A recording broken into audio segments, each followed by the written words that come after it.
ఈ వీక్ కొద్దిగా trailer break downs extra updates వలన కరెక్ట్గా ఈ బాక్స్ ఆఫీస్ వీడియోస్ అయితే సెట్ కాలేదు. హాలీవుడ్ బాక్స్ ఆఫీస్లో పెద్ద ఫిల్మ్స్ ఏమీ ప్రస్తుతానికి రిలీజ్ కాలేదు.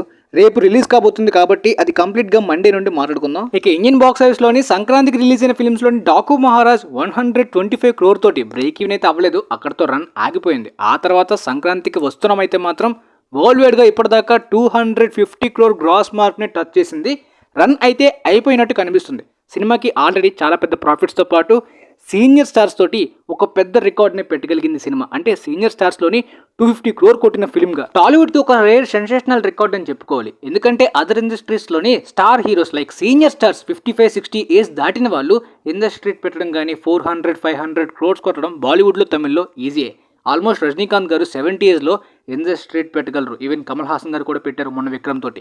కానీ టాలీవుడ్కి ఈ విధంగా రీజనల్ ఫిల్మ్స్లోని అలా వైకుంఠపురంలోని దాటి రీజనల్ ఫిల్మ్స్ కేటగిరీలో మాత్రమే రికార్డ్ని పెట్టింది. అంటే కంప్లీట్ ఇండస్ట్రీట్ అయితే కాదనమాట. కంప్లీట్ ఇండస్ట్రీట్ కాకపోవడం అంటే non Baahubali, non Rajamouli, non pan India ఈ విధంగా ట్యాక్స్ పెట్టుకుంటున్నారు.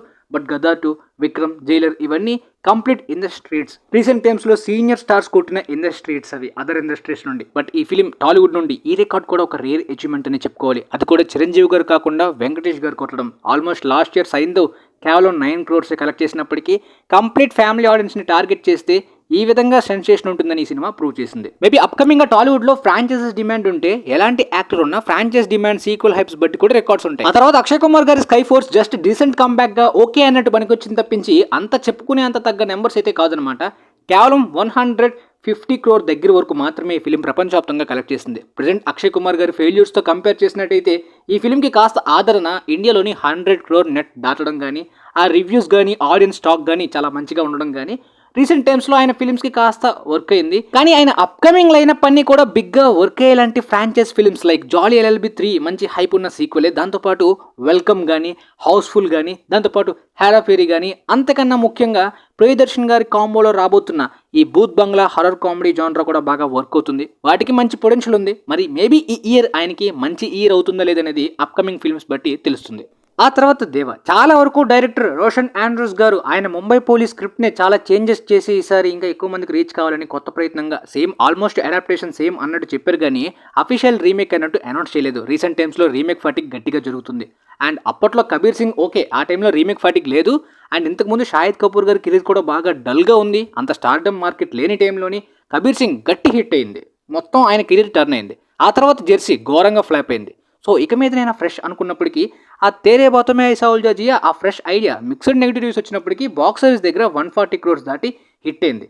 కానీ దేవ మళ్ళీ సేమ్ మిస్టేక్స్ ఆ రీమేక్ ఫాటిక్ తోటి ఘోరంగా ఫ్లాప్ అయింది. ఈ విధంగా బాలీవుడ్ ఆడియన్స్ రీమేక్స్ ని రిజెక్ట్ చేయడం చాలా మంచిది. ఇండియాలో కంప్లీట్ గా రీమేక్స్ ని బ్యాన్ చేసేయాలి. ముఖ్యంగా రీసెంట్ గా సౌత్ లో కూడా ఇంకెక్కువ ఉన్నాయి రీమేక్స్, అవి కూడా బ్యాన్ చేసేయాలి. పోతే ఇప్పటిదాకా ఈ సినిమా ప్రపంచవ్యాప్తంగా 55 crore గ్రాస్ ని కలెక్ట్ చేసింది. బాక్స్ ఆఫీస్ దగ్గర ఫెయిల్యూరే. ఈ వీక్ న రిలీజ్ అవబోయే లవ్ యప్ప కూడా ఆల్మోస్ట్ వాష్ అవుట్ అయిపోతుందనే విషయం చాలా ఈజీగా తెలిసిందే. ఓటీటీలో కూడా జనాలు చూస్తారో లేదో ఇంట్రెస్టే లేనిది కంప్లీట్ గా నెగిటివ్ వైబ్స్ ఉన్న ఈ సినిమాకి 7 crore గ్రాస్ దాటి ఎలా వచ్చిందో ఏ ఆడియన్స్ చూసారో అర్థం కావట్లే. అంటే మినిమం రికగ్నైజేషన్ ఉన్న టైర్ 2, టైర్ 3 హీరోస్ ప్రయత్నిస్తున్నా అవ్వట్లేదు. టైర్ 1 హీరోస్ ప్రయత్నించిన రీమేక్స్ వర్క్ అవ్వవు. అలాంటిది వీళ్ళతో ఎలా ధైర్యంగా థియేటర్స్ లో రిలీజ్ చేయించారో నాకైతే అర్థం కావట్లే.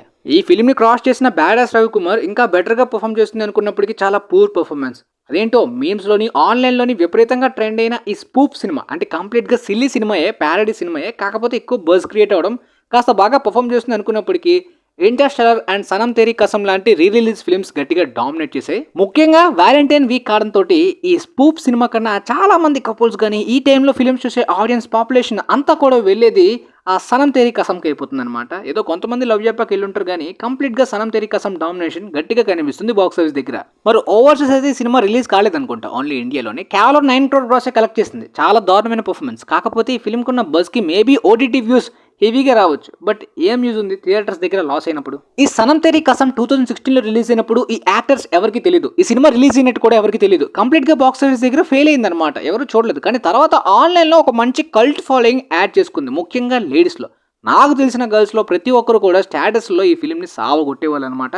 అంటే ఒక మెలో డ్రామాటిక్ గా గర్ల్స్ కి ఎమోషనల్ యాంగిల్లో బాగా కనెక్ట్ అయిపోతుంది అనమాట. ఈ ఫిల్మ్ బాగా అండర్ రేటెడ్ అనే ఫిల్మ్ ఫీల్ వస్తుంది. దాంతో ఒక స్టేటస్ ట్రెండ్ అనేది ఒకసారి మొదలైంది అనుకోండి, ఒకరి తర్వాత ఇంకొకరికి అలా పాకుతూనే ఉంటుంది. ఆ విధంగా కల్ట్ ఫాలోయింగ్ ఈ సినిమాకి బాగా పెరిగింది. ఓపెనింగ్ డే రీసెంట్ గా రిలీజ్ అయిన ఫిల్మ్స్ కన్నా బెటర్ ఓపెనింగ్ ని సంపాదించుకుంది. వ్యాలంటైన్ వీక్ లోని కంప్లీట్ ఓటీటీ వెళ్తుంది. దాంతో పాటు మండేను కూడా సూపర్ హోల్డ్ సంపాదించుకుంది. 2016లో రిలీజ్ అయినప్పుడు ఈ ఫిల్మ్ కలెక్ట్ చేసిన కలెక్షన్స్ ని 2-3 డేస్ లోనే సినిమా దాటేసింది అనమాట. ప్రస్తుతానికి గిలిని, ఏ జవానీ హే దివానీని ఆల్రెడీ బీట్ చేసేసి top second highest release grossers లో 90 దగ్గర వరకు వచ్చేసింది. ఆల్మోస్ట్ 25 crore నెట్ వరకు కలెక్ట్ చేసిన ఈ సినిమా 29 crore గ్రాస్ ని కూడా క్రాస్ చేసింది. ఇంకొక 10 crore గ్రాస్ వచ్చినట్టయితే తుంబాద్ ఫిల్మ్ ని దాటేసినట్టే. తుంబాద్ ఫిల్మ్ కూడా ఇనిషియల్ రిలీజ్ కలెక్షన్స్ కన్నా రీ రిలీజ్ లో ఎక్కువ కలెక్ట్ చేసింది ఇప్పుడు ఈ సినిమా కూడా. సో మొత్తానికి ఈ సినిమా ఆల్ టైమ్ రికార్డ్ పెట్టేలాగా ఉంది మరి ఇండియాలో తుంబాద్ ని దాటేసి. ఈ ఫిల్మ్ కాస్త ఇంటర్స్టెల్లార్ కి కూడా కాంపిటీషన్ ఇచ్చింది బ్యాడాస్ రవికుమార్ తో పాటు. ఇంటర్స్టెల్లార్ కి కేవలం 7 days లిమిటెడ్ రన్ మాత్రమే ఉంది. February 14th చావా సినిమా రాబోతుంది. స్క్రీన్స్ అన్ని కూడా captain America, Brave new world కొత్త ఫిలిమ్స్ కి ఇవ్వాల్సి వస్తుంది.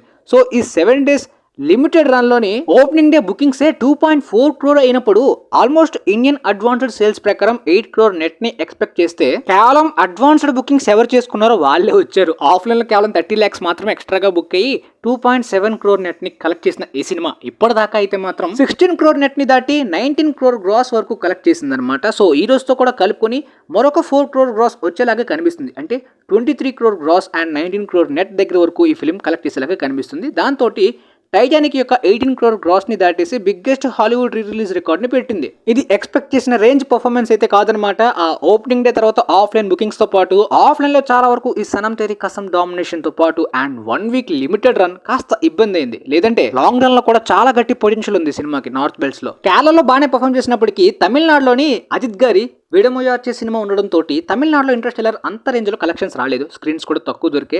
అండ్ అజిత్ గారి సినిమా February 6th రిలీజ్ అయింది. ఓపెనింగ్ డేకి అయితే మాత్రం చాలా టైట్గా గట్టిగా కలెక్షన్స్ అయితే వచ్చాయన్నమాట. 25 crore గ్రాస్ తమిళనాడులో one of the big record అనమాట. కానీ సినిమాకు ఒకవేళ పాజిటివ్ రివ్యూస్ ఎర్లీ షోస్ నుండి వచ్చుంటే 30 crore gross record like Leo, Beast ఈ రేంజ్లో కలెక్షన్స్ వచ్చిండేవి. ఓపెనింగ్ డే పుల్ వరకు ఫ్యాన్ బేస్ వరకు తమిళనాడులో సాలిడ్గా ఉంది. అదర్ ఏరియాస్లో బాగా డల్. తెలుగులో కానీ అదర్ స్టేట్స్లోని తలపతి విజయ్ గారి రేంజ్లో సౌత్ బెల్ట్స్లో కష్టం కానీ ఓన్లీ తమిళనాడులో ఓకే. ఈవెన్ ఓవర్సీస్ కూడా అజిత్ గారికి కాస్త వీక్. దాంతోపాటు ఈ సినిమాకి మిక్స్డ్ రివ్యూస్, నెగిటివ్ రివ్యూస్ అలా సినిమా తుస్సు అయిపోయింది డే 2 నుండి. ఈ ఫిలిం ట్రైలర్ చూసినప్పుడే ఆ బ్రేక్ డౌన్ సిమిలారిటీస్ బాగా కనిపించాయి. బ్రేక్ డౌన్ కి రీమేకే, కాకపోతే ఫ్రీమేక్ అంట. బ్రేక్ డౌన్ నేను ఒక 2-3 సార్లు చూసాను ఆ సినిమాని. ఆ సినిమా మంచి థ్రిల్లరే. మరి ఈ రీమేక్ అంత పర్ఫెక్ట్ గా వర్క్ కాలేదు. చాలా మంది మిక్స్డ్ నెగిటివ్ రెస్పాన్స్ అనమాట. కేవలం 121 crore గ్రాస్ మాత్రం ఇప్పటిదాకా కలెక్ట్ చేసింది. చాలా చాలా తక్కువ నెంబర్ ఇది. తలపతి విజయ్ గారికి కాంపిటేటర్ అయిన ఆయన డే 1 రికార్డ్ వరకు కూడా వెళ్ళడానికి కష్టమవుతున్న టైం అయిపోయింది మరి సినిమాతో. వరుస ఫ్లాప్స్ తోటి కంప్లీట్ గా ఆయన మార్కెట్ రెప్యుటేషన్ గానీ ఒక ఫటీగ్ అయిపోయింది అజిత్ గారి ఫిల్మ్స్ చూడాలంటే జనాలకి. ఆ విధంగా అలా డౌన్ అవుతున్న ఆయన మరి కంబ్యాక్ ఇస్తారా లేదా అప్కమింగ్ ఫిల్మ్ తో అనేది తెలీదు. కంప్లీట్ క్లారిటీ అయితే లేదు. బట్ తండేల్ ఫిల్మ్ అయితే మాత్రం బాక్స్ ఆఫీస్ దగ్గర సర్ప్రైజింగ్ గా పర్ఫామ్ చేసి అప్పుడే బ్రేక్ ఈవెన్ టార్గెట్ వరకు వచ్చేస్తుంది అనమాట. ఈ సినిమాకి కొద్దిగా మిక్స్డ్ రివ్యూస్ విన్నాను. ఎక్కడ కూడా యునానిమస్ పాజిటివ్ కాదు. కానీ రెగ్యులర్ ఆడియన్స్ కి, ముఖ్యంగా విలేజ్ ఆడియన్స్ కి కానీ, చాలా వరకు తెలంగాణ సైడ్ కానీ, అండ్ ఈ సినిమా ఆంధ్ర రిలేటెడ్ స్టోరీ కాబట్టి చాలా మంది పాపులేషన్ కి టార్గెట్ అయినట్టుంది. వర్క్ అయింది బాక్స్ ఆఫీస్ దగ్గర. పైగా వ్యాలంటైన్ వీక్ అడ్వాంటేజ్ కూడా కుదిరిందనమాట సినిమాకి. ఇప్పటిదాకా 65 crore గ్రాస్ ప్రపంచవ్యాప్తంగా కలెక్ట్ చేసింది సినిమా. 37 crore మాత్రమే బిజినెస్ చేసింది. కాబట్టి టైర్ 2 రేంజ్ లో ఈ సినిమాకి ఇది ప్రాఫిట్స్ అనమాట. ఇంకా కంటిన్యూ అవుతుంది రన్ అయితే మాత్రం. ఇంకా అయిపోకుండా ఈ వీకెండ్ కూడా అడ్వాంటేజ్ క్లియర్ గా కనిపిస్తుంది. ఇక విక్కీ కౌశల్ గారి చావా రేపు రిలీజ్ కాబోతుంది. ఆల్రెడీ మంచి హైప్ బజ్ అయితే మాత్రం నార్త్ బెల్ట్స్ లో గట్టిగా క్రియేట్ అయిన ఈ సినిమాకి ఈవెన్ డబ్బింగ్ కూడా చేసి ఉంటే సౌత్ లో కూడా చాలా మంది చూసుండే వాళ్ళు. ఆ టైప్ లో బజ్ క్రియేట్ అయింది. కాకపోతే డబ్బింగ్ చేయట్లే. మేళాక్ వాళ్ళు మెల్లిగా ఎక్స్ప్లోర్ అవ్వాలి డబ్బింగ్ తో పాటు అన్ని స్టేట్స్ యొక్క మార్కెట్స్ లో కూడా. ఎందుకంటే సౌత్ లో కూడా సంభాజీ మహారాజ్ కి చాలా మంచి రెస్పెక్ట్ అండ్ ఫ్యాన్ బేస్ కానీ ఆదరించే ఆడియన్స్ కూడా ఉన్నారు కంటెంట్ క్లిక్ అయితే. అయితే ఈ సినిమా అడ్వాన్స్డ్ ప్రీసేల్స్ ఇంప్రెసివ్ గా ఉన్నాయి. ఫైటర్ యొక్క అడ్వాన్స్డ్ ప్రీసేల్స్ ని దాటేసింది. ప్రస్తుతానికి 12 crore గ్రాస్ దగ్గర వరకు ఉన్న ఈ సినిమా final advanced presales maybe 15 crore 14 crore దగ్గర వరకు వెళ్ళొచ్చని అనిపిస్తుంది. దాని ప్రకారం ఈ cinema opening day 25 to 30 crore net వరకు కూడా ఓపెన్ చేసే పొటెన్షియల్ ఉంది. 25 crore నెట్ అయితే ఆల్మోస్ట్ ఫిక్స్ అనమాట. ఫైటర్ ని ఆల్రెడీ దాటేసింది కాబట్టి. అండ్ రెస్పాన్స్ బాగుంటే ఆఫ్లైన్ టికెట్స్ కూడా బాగా హెల్ప్ అవుతాయి. మంచి ఓపెనింగ్ డే పుల్ అవుతుంది. విక్కీ కౌశల్ గారి కెరీర్ బిగ్గెస్ట్ ఓపెనింగ్ మాత్రమే కాదు, ఆయన ఉరి బాక్స్ ఆఫీస్ ని కూడా ఈజీగా ఈ ఫిల్మ్ దాటేస్తుంది. మేబీ 400-500 crore గ్రాస్ కూడా దాటే అవకాశం అయితే ప్రపంచవ్యాప్తంగా ఈ సినిమాకి పొటెన్షియల్ ఉంది టాక్ బట్టి. చూద్దాం మరి రేపు ఏమవుతుంది సినిమా.